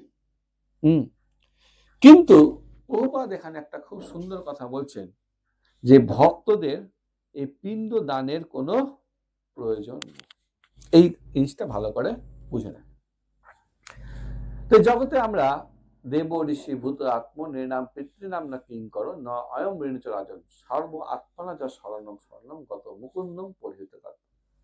এই যে যখনই আমরা জন্ম নিই, জন্ম নেওয়ার সঙ্গে সঙ্গেই আমরা ঋণী হয়ে যাই। বুঝতে পারলেন? কার কার কাছে ঋণী? প্রথম ঋণী হচ্ছে আমরা দেবতাদের কাছে ঋণী, কারণ দেবতারাই এই সূর্য, চন্দ্র, বাতাস, অগ্নি এরা তো সবাই আমাদেরকে কৃপা করছে বলে তো আজকে আমরা বেঁচে থাকছি। তাহলে শ্বাস প্রশ্বাস কি করে নিতাম? সূর্য না পেলে আমরা আলো কোথায় পেতাম? দেখতাম পেলাম। তাহলে ঋণী তো এদের কাছে। 2 নম্বর আমরা ঋষিদের কাছে ঋণী। ঋষিরা কি দেয় আমাদেরকে? জ্ঞান দেয়, বুদ্ধি দেয়। তারা আমাদেরকে কিছু লিখে দিচ্ছে যেগুলো পড়ে পড়ে আমরা আজকে সমাজে ভালো করে চলার চেষ্টা করছি। 3 নম্বর আমরা সমাজে সাধারণ জীবেদের কাছেও ঋণী। সাধারণ জীব মানে কুকুর, বিড়াল, গরু, ছাগল সবার কাছেও কিন্তু তারাও তো আমাদের কিছু কৃপা করছে। গাছ জোগাচ্ছে কুকুর, গোমাতা আমাদেরকে দুধ দিচ্ছে, এভাবে আমরা তাদের কাছে। আমরা চাকর বাকরের কাছেও ঋণী। তারা তো আমাদের সেবা করছে, জমি জায়গা চাষবাস এই সম্পূর্ণ বিভিন্ন ভাবে করছে। পিতামাতার কাছে ঋণী কি? পিতামাতার কাছে ঋণী কি? কি করেছে দাদা? মা কি করেছে? আর তাহলে ঋণই তো, ঋণ শোধ করা যাবে না। মায়ের ঋণ, বাবার ঋণ, বাবা সেই কাজ কাম করে আসছে সারাদিন খেটে খুটে যাচ্ছে। পরিবারের কাছে ঋণী, তাই না? বাড়িটা যে করেছেন সেটা তো পূর্বপুরুষরা জায়গাটা কিনেছিল, নাহলে এখন 1 কাঠা জায়গা কিনতে যান দম ফেটে যাবে। দেশের কাছে ঋণী, নাহলে এখনই পাকিস্তান থেকে 2টো বোম পড়তো। আছে না? মোদিজি আছে তো আমরা খুব শান্তিতে আছি। পূর্বপুরুষদের কাছে ঋণী। এই যে জমির যে আলগুলো পূর্ব এক্ষুনি আমাকে দেখালেন যে আমার বাস ভানটা আমার, এটা আমাদের তো পূর্বপুরুষরা করে রেখেছিল বলে তো পেলেন। কিনতে গেলে এখন ওটার দামই কত, 1 লাখ টাকা হয়ে যাবে, তাই না? তো এই যে ঋণটা তো আপনাকে শোধ করতে হবে, তাই না? কি করে ঋণ শোধ করবেন? তাদের উদ্দেশ্যে তর্পণ করার মাধ্যমে। কোন দিনে তর্পণ করতে হবে? কিভাবে তর্পণ করবেন?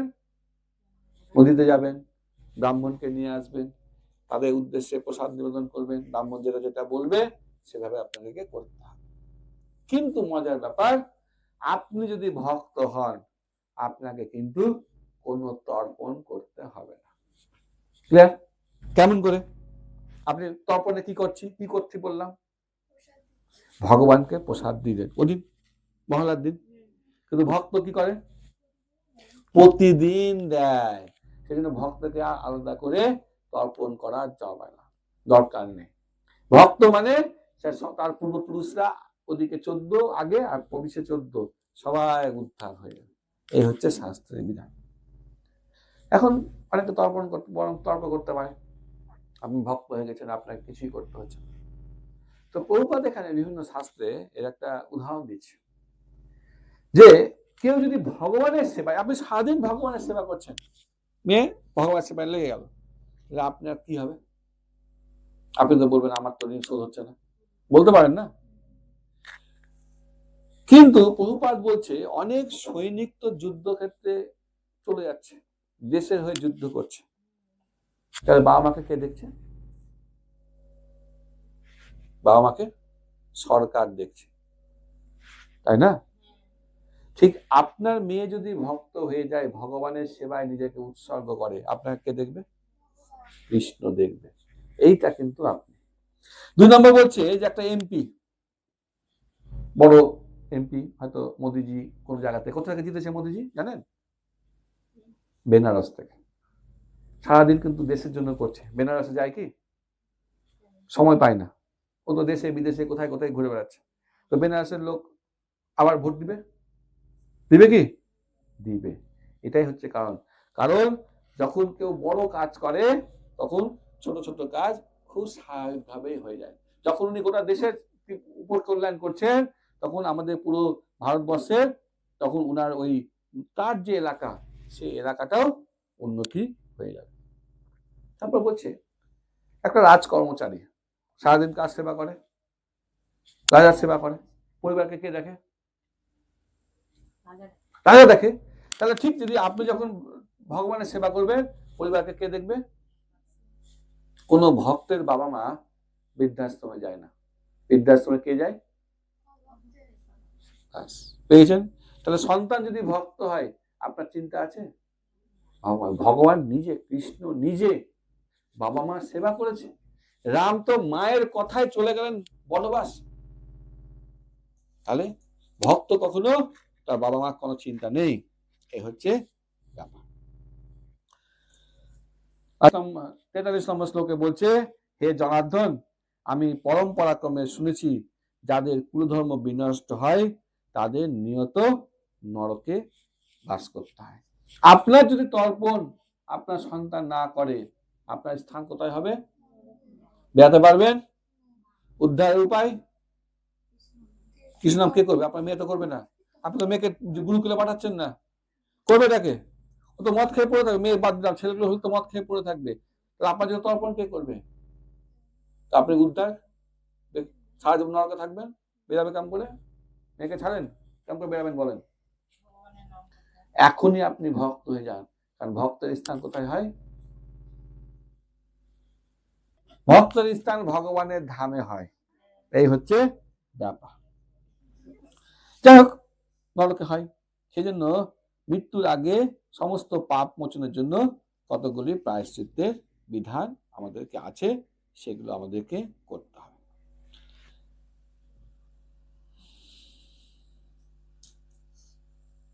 চুয়াল্লিশ নম্বর শ্লোক। এবার কি বলছে? হাই, কি আশ্চর্য! অহোবত মহৎ পাপম কর্তুম ব্যবসিতা পয়ম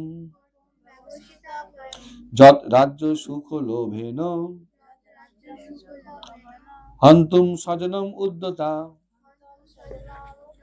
অনুবাদ, হাই, কি আশ্চর্য বিষয় যে আমরা রাজ্য সুখ লোভে স্বজনদের হত্যা করতে উদ্যত হয়ে মহাপাপ কর্মে সংকল্পবদ্ধ হয়েছে। বলছে যে স্বার্থ সিদ্ধির জন্য আমরা কত কিছু করি, কত জনকে হত্যা করি পৃথিবীর ইতিহাসে। ওটাকে যে তো শাহজাহান পুত্র অরঙ্গজেব তাকে কোথায় বন্দি করেছিল শেষ বয়সে?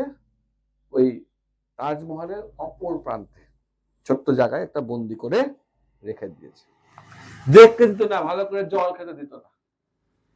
তো শাহজাহান বলেছিল ওই হিন্দুরাই ভালো, যারা পূর্বপুরুষদের যারা মরে গেছে তাদের জন্য জল অর্পণ করে, আর আমরা বেঁচে আছি, আমার সন্তানকে কি হচ্ছে না জল দিচ্ছেন আমার সন্তান আমাকে। তো এই যে অর্জুন এই যে এত চিন্তা করছে পরিবারের আত্মীয়স্বজনের সম্বন্ধে, যারা তাকে সারাদিন বিব্রত করেছে, সারা জীবন কষ্ট দিয়েছে, তাদের কিন্তু ভাবছে কেন? প্রথম কারণ বলছে তার হৃদয়টা হচ্ছে কোমল। আলোচনা হয়েছে ভক্তের হৃদয় কোমল হলে হচ্ছে। তো বলছে, তারপর বলছে 44 নম্বর শ্লোকে যে সামান্য একটু রাজ্য সুখ ভোগের জন্য এত বড় হত্যা লীলা করবো, এত বড় পাপ কর্ম করব। এই যে রাজ্য সুখ, এটা বিরাট বড়, গোটা ভারতবর্ষ পাবে।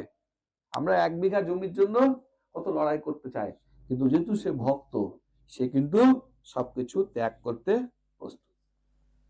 এবং এটাও বললাম, এর আলোচনা হয়েছে যে ক্ষমা পরম ধর্ম। তার মধ্যে 4 নম্বর বলছে মহৎ পাপ। বলছে এই যে আসুরিক মনোবৃত্তি, এটা আমাদের ত্যাগ করা উচিত। নিজের সুখের জন্য জীব হত্যা, এটা আমাদেরকে পরিবর্তন করতে হবে। জিভা সুখের জন্য, ইন্দ্রিয় তৃপ্তির জন্য জীব হত্যা আমাদেরকে ত্যাগ করতে হবে। লেখা থাকে শুভ বিবাহ নিমন্ত্রণ থাকে আমাদের। শুভ কি আছে ওখানে? কি শুভ আছে? কোন শুভ আছে কি? জীব হত্যা, এটা ওটা হত্যা করে তো সেখানে হচ্ছে, শুভ নেই। আমরা ভাবি যে অনেক শুভ, অনেক ভালো, কিন্তু সেখানে কোনো শুভ নেই। সেই জন্য বলছে যে আমাদেরকে আসরিক মনোবৃত্তি ত্যাগ করতে হবে। এবার 45 নম্বর শ্লোকে বলছে, প্রতিরোধ রহিত ও নিরস্ত অবস্থায় আমাকে যদি শস্ত্রধারী ধৃতরাষ্ট্রের পুত্রেরা বধ করে তাহলে আমার অধিকতর মঙ্গলই হবে। হচ্ছে আমি কেন যুদ্ধ করে মেরে তাদেরকে আমি কেন পাপে যাব? এক কাজ করুন, ওরাই আমাকে মেরে দিক, তাহলে কি হবে? আমাকে আর কোনো পাপ করতে হবে না। এই যে আমার মধ্যে যে যুদ্ধ করার যে একটা মানসিকতা এসে তো অর্জুনের মধ্যে, সেটা তো এটা মনে মনে ভাবলেও পাপ হয়, জানেন তো। তো তাহলে ওরা যদি আমাকে মধ্যে হত্যা করে তাহলে সেই পাপটাও কিন্তু আমার কেটে গেল। মানে বুঝতে পারছেন তো? অর্জুন এখানে কিন্তু তার খুব সুন্দর একটা মহান হৃদয়ের একটা প্রকাশ করছে। আমি খুব ভালো একটা মানসিকতার প্রচার করছি, যে সমস্ত অবস্থা বলছে যে তারা আমাকে মেরে ফেলে দিক, আমার দরকার নেই। এইসব বলতে বলতে 46 নম্বর শ্লোকে বলছে, সঞ্জয় বলছেন, রণক্ষেত্রে এই কথা বলে অর্জুন তার ধনুর্বাণ ত্যাগ করে শোকে ভারাক্রান্ত চিত্তে রথ উপরই উপবেশন করলেন। অর্জুন সমস্ত কিছু ত্যাগ করে দিলেন, নিয়ে রথের মধ্যে বসে। এবার অর্জুনের কিছু গুণাবলী আমরা আলোচনা করি। অর্জুনের প্রথম গুণাবলী হচ্ছে যে ও কিন্তু বৈদিক জ্ঞান সম্পন্ন। নলেজ তো আছে, বৈদিক জ্ঞান তো আছে, পাপ পুণ্যের বিচার করছে, দেশের চিন্তা করছে, স্ত্রীদের কথা ভাবছে, পরিবারের কথা ভাবছে, এই সমস্ত কিছু অর্জুন ভাবছে। 2 নম্বর অর্জুনের গুণ হচ্ছে ও ভালো মন্দের ফারাক করতে পারছে, কোনটা তার পক্ষে ভালো আর কোনটা তার পক্ষে খারাপ। এই সমস্ত চিন্তাধারা আমরা করি কি? আমরা কিন্তু সব চিন্তাধারা হারিয়ে ফেলেছি। আজকে আপনারা কতজনকে চাইছেন যে মূল ক্লাসে আসুক, দুটো গীতা পড়ুক, ভাগবত পড়ুক, জানুক? আসছে কি? কেন যায়? কারণ তারা কিন্তু ভালো মন্দের বিচার করার ক্ষমতা নেই, অর্জুনের আছে। 3 নম্বর হচ্ছে অর্জুনের শাস্ত্র জ্ঞানও আছে। 4 নম্বর বলছে যে অর্জুনের কিন্তু ত্যাগের মনোভাব আছে। ত্যাগ করি, আমাদের মনে ত্যাগ আছে? ত্যাগের কিন্তু মনোভাব নেই। আরে প্রসাদের লাইনে মাতাজি ঘোরাঘুরি করে আমরা ঢুকে যাই, ঢুকি না? ঢুকি না? 2 মিনিট ভগবানকে পূজা দিব, সেই লাইনেও আমরা ঘোরাঘুরি করি, ঝগড়া করি। তো তার মানে আমাদের মধ্যে কোনো ত্যাগের নাই। আচ্ছা নে, 2 মাস আগে তো পাবে, 2 মাস আগে তো পূজা দিবে, ওর হয়তো কোনো ব্যবস্থা তারা আছে। তো এই সমস্ত বলছে অহবত, এই ধরনের কিন্তু আমাদের মধ্যে কোনো মানসিকতা নেই। আমরা কেমন তা তো আলোচনা করি, হাই তুলছি। আমরা হচ্ছে ইন্দ্র তৃপ্তিতে ব্যস্ত, কি করে ভালো খাবো, ভালো থাকবো, ভালো ঘুমাবো, এটাই আমাদের জীবনের একমাত্র লক্ষ্য। এর কিন্তু বেশি আমরা ভাবি কি? মাতাজি ভাবি আমরা কি? একবারও ভাবি না। আমরা সারাদিন জল্পনা কল্পনা করছি, এটা চিন্তা করছি, ওটা চিন্তা করছি, কিন্তু নিজের হিতের কথা একবারও ভাবছি না। আমরা আশেপাশের যে পরিস্থিতি চলছে সেটাকেও আমরা বিচার করার ক্ষমতা আমাদের নেই। আমাদের নিজের হিতের কথাই ভাবছি না। আমাদের যে গৃহস্থ, এই গৃহস্থদের বড় 2টো সমস্যা। 1 নম্বর সমস্যা হচ্ছে আমাদের যে একদিন মৃত্যু হবে, এটা আমরা ভুলে গেছি। সারাদিনে মনে হয়? আচ্ছা, এটা তুমি যদি মনে হয়, আরেকটা জিনিস আমাদের যে পারমার্থিক উন্নতি করতে হবে, এটা কি আমাদের মনে থাকে কখনো? সবাই জপমালা নিয়েছেন, কয় মালা জপ? এখানে সব থেকে কম 2 মালা কে করে?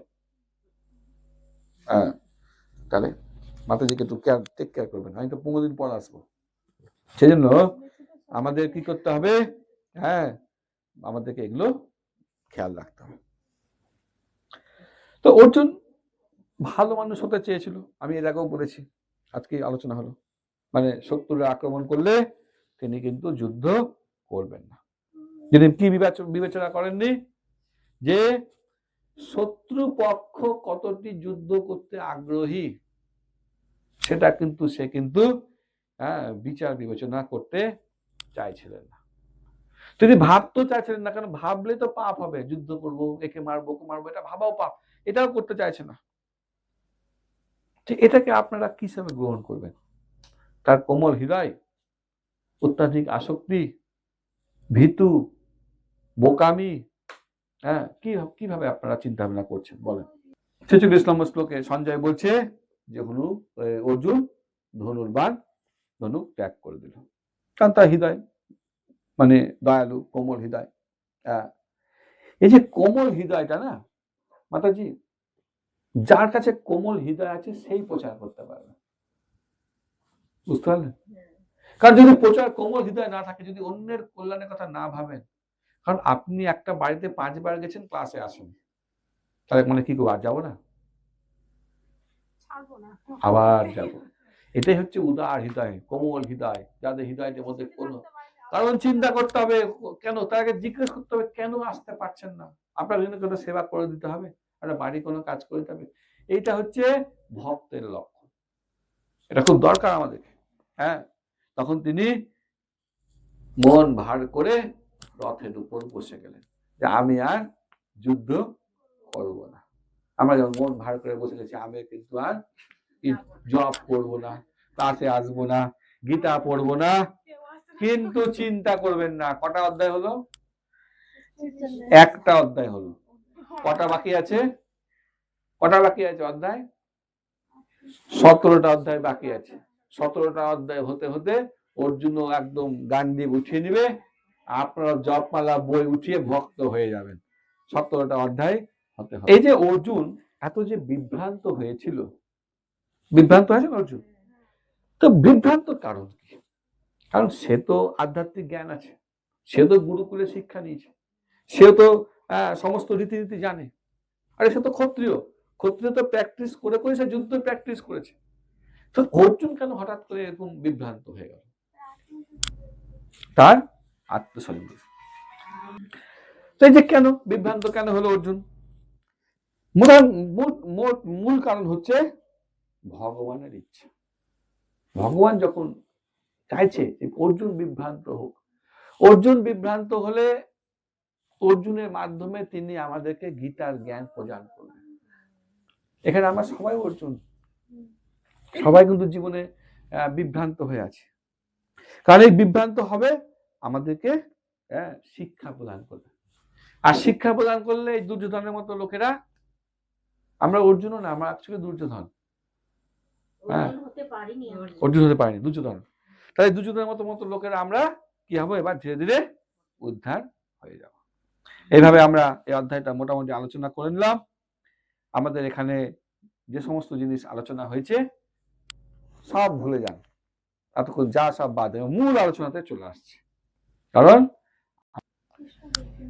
আমাদের যা আসে ভগবান, আমরা বুঝি ভগবান আর ভগবানের নাম, আর এই অধ্যায়ে ভগবানকে বিভিন্ন নামে ডাকা হয়েছে, বাকি সব ভুলে যান, ও দরকার নেই। কিন্তু আমাদেরকে এখন ভগবানের নাম বুঝতে হবে। এই যে 1 2 3 4 5 6 7টা নাম বলা হয়েছে, এই নামের সিকোয়েন্সটা আমাদেরকে এখন বুঝতে হবে।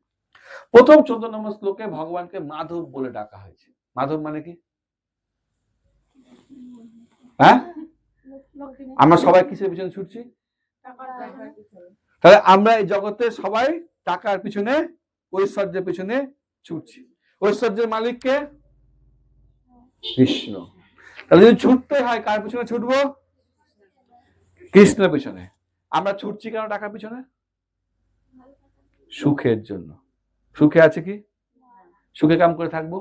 আমাদের ইন্দ্রিয়গুলোকে কি করে সুখী করব? কৃষ্ণের আরেক নাম হচ্ছে ঋষিকেশ, আমাদের ইন্দ্রিয়ের অধীশ্বর, মালিক। তাহলে মালিককে যদি খুশি করি তাহলে কিন্তু আমাদের সবকিছু খুশি হয়ে যাবে। বলছে যথা তরু মূল নিশিচনেন তৃপ্তন্তি তৎ স্কন্দভূত উপশাখা।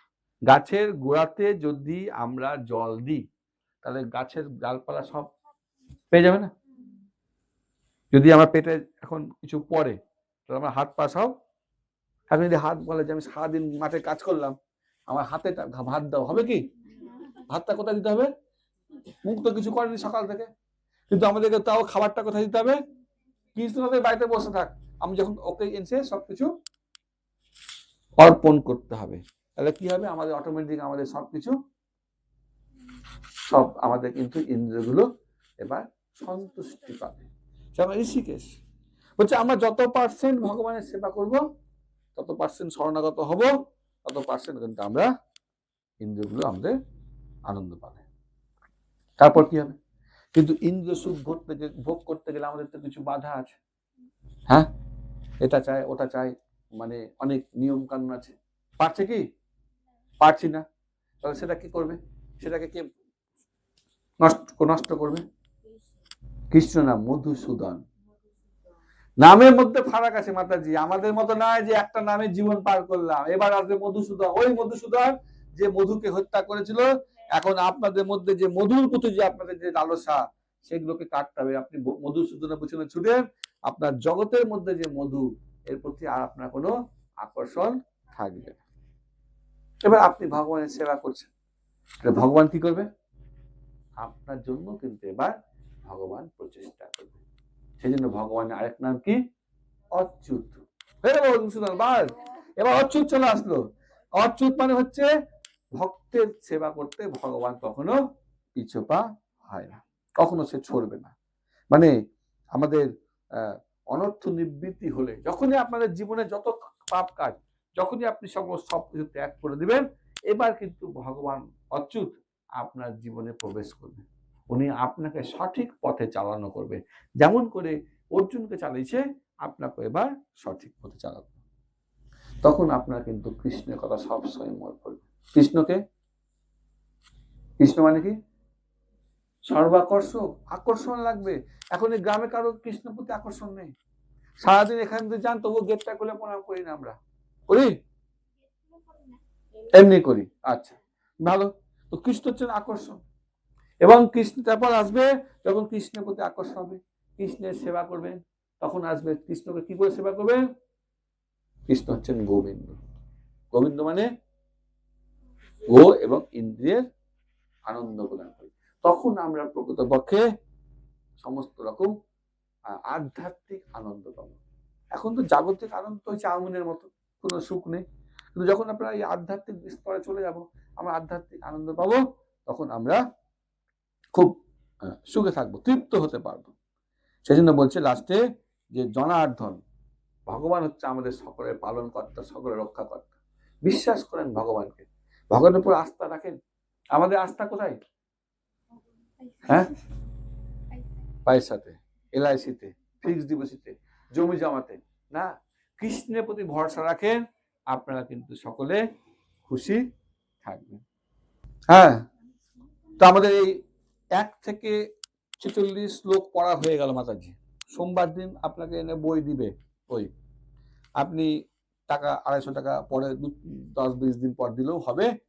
হ্যাঁ, কোনো অসুবিধা নেই। আর আমি সমস্ত প্রশ্ন গ্রুপে দিয়ে দেব।